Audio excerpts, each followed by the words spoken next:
One of the units I was most looking forward to seeing in the 10th edition indexes was everybody's favourite blood-obsessed little demons, the Bloodletters, but I fear they've rather come into the latest set of 40k rules just a bit disappointingly. So let's jump into the realm of Khorne and see just what these little lesser demons do actually have to offer. Now, the main Daemon Army rules and detachment rules are really quite strong. Shadow of Chaos inflicting a -1 to enemy battle shock and causing them mortal wounds, whilst boosting the battle shock and potentially healing your models in return as the army rule, and then Warp Rifts being a very strong way of potentially getting some 6-inch charges straight out of Deep Strike. So they do add a lot to a melee focused force like Khorne demons would be, and I do have to say I think that perhaps Bloodletters are victims of these strong rules,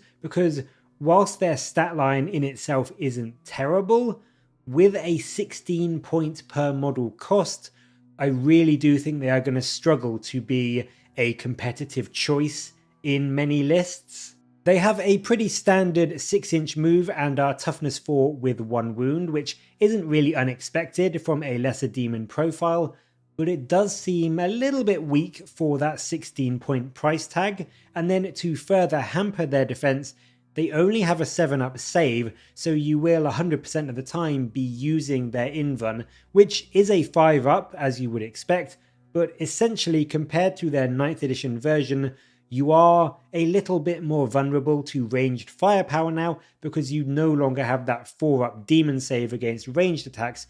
You will just always be using their 5-up invuln. So they are still somewhat squishy, and they are arguably very squishy per point now. But of course, Khorne is meant to be the sort of epitome of a bit of a glass cannon, or at least Bloodletters are meant to be, so they do make up for some of this weakness with their damage output, which, to be fair, is rather respectable. Each Bloodletter has a Hellblade, which lets you attack twice, hitting on 3s at strength 5, -2 AP and 2 damage, and then to further boost that, their rule Blood Begets Blood lets them reroll wound rolls of 1, or if the enemy unit is below half strength, you just get full reroll to wound. So they really are nice and choppy. They can do a good chunk of damage in melee. A full squad of 10 will do around 7 unsaved wounds to a full strength intercessor squad, so being 2 damage each, you will be able to kill off around 7 intercessors outright with them.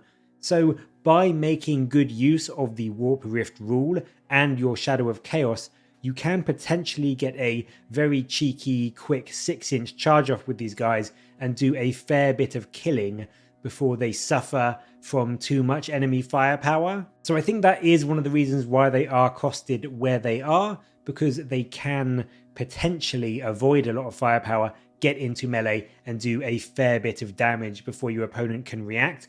The big thing is that if they can't do that, if they can't get into combat or you're foot slogging them, they will just die in droves before they can really do anything. They do also get a bit more help to make those charges with their war gear options. The demonic icon gives them a leadership of 6 rather than 7 to help you avoid battle shock a little bit better, but the main strength for them in terms of war gear is their Instrument of Chaos, which grants them +1 to their charge rolls. So if they do come in via Warp Rift, that 6-inch charge will actually just require you to make a 5-up roll to make it in, which really is quite reliable for getting them into melee as soon as possible, which is of course where they really want and where they really need to be. So I mean, don't get me wrong, they do have some play and they do have some potential.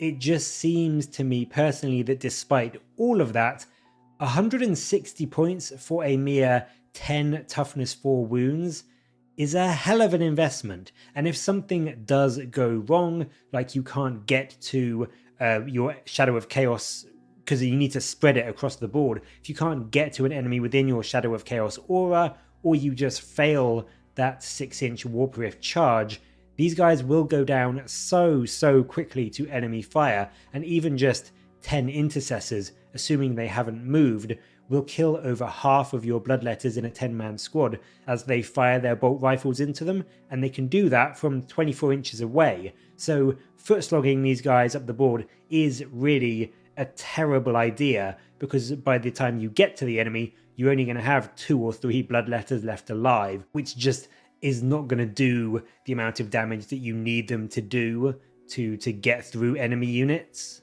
They can of course be helped by having characters join them. Characters like the Skulltaker give them devastating wounds, and Bloodmasters give them +1 to wound, but even then you've got to consider that is adding an extra 95 or 85 points to the squad, which brings them, considering they can only be taken in 10-man squads, you can't double them up to 20, which I think would make them super pricey, but it would add more kind of potential to them, because you could double up and give them, giving 20 Bloodletters +1 to wound by joining a character makes them so much more potent, and it gives them a chance to actually hit the enemy with a decent amount of models there. But just a 10-man Bloodletter squad with something like a Bloodmaster or with Skulltaker brings them up to the 250 point price tag. So essentially, for just 10 toughness 4, 5-up invulnerable ablative wounds, that character is going to find themselves all alone very, very quickly, and then just get shot to pieces themselves before they can really do much. So it's just a huge investment that, unless you deep strike them in, really probably isn't even going to reach melee before they get wiped out.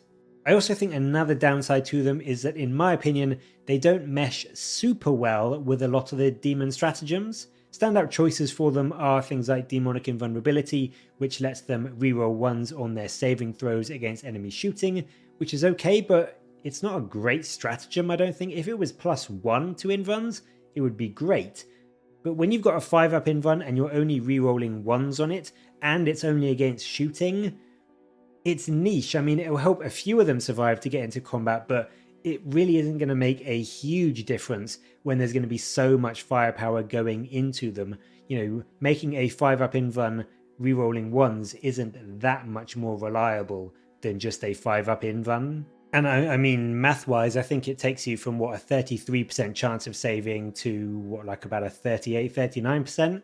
So it's not like a big increase to their durability anyway. One good one is Draft of Terror, which brings your AP back to that very tasty -3, so you can push through power armor almost completely. So that is a good one, and if you get into combat, you will be wanting to use that on your Bloodletters. But most of the others, for me, just don't seem all that great. Denizens of the Warp lets you set up 3 inches away when you deep strike, but you can't charge, so that means your Bloodletter unit is just going to be dead in the enemy shooting phase. And Warp Surge is good. It lets you advance and charge, it's a good stratagem, but again, I personally think the only real play for Bloodletters is deep striking them in and trying to get that charge off, so you don't need to advance and charge because you can't advance out of deep strike anyway. So whilst this stratagem is good for other units, for Bloodletters, I just don't think it adds much, because even moving up and advancing with a 6-inch move, even with a 6 on your advance, you're still not going to get a turn 1 charge off realistically, so you're still going to have a turn of being shot to pieces by the enemy. So I just don't think that's worth using them, because if you are intending to use it, it means you are intending on foot slogging these guys up the board, and to me that is just not a good idea. So it's a shame, because I really do want to like Bloodletters, and I think in terms of what their rules are, what their datasheet is, they're not bad rules. They are fluffy, they are thematic, they are decently strong in and of themselves. They are just not 16 points per model strong. Maybe a drop to 13 or 14 points could work to add some better cost value, but I just think that overall, even with the reduced lethality in 10th edition, foot slogging them up the board is just going to make them die so quickly. The only real choice you have for them is deep striking, and then even if you do that, there are limitations.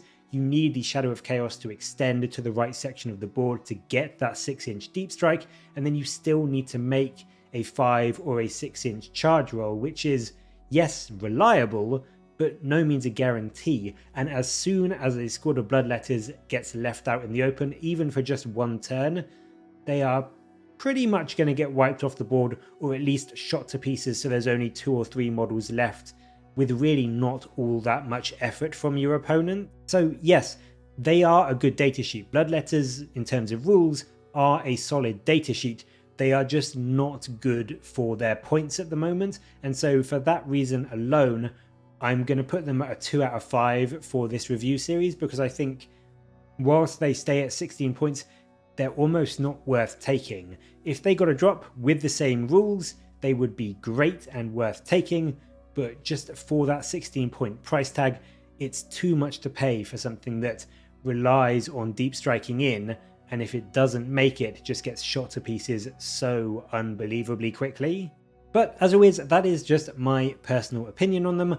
What do you make of Bloodletters? Are they worth that 16 point per model thanks to their damage output, or do you think a drop down to 14 points or maybe even lower is going to be needed before we see lots of them on the table? Let me know what you think down in the comments below, and as always, thank you very much for watching. Please do like and subscribe for more Warhammer content from me, but until next time, I'll catch you later, guys.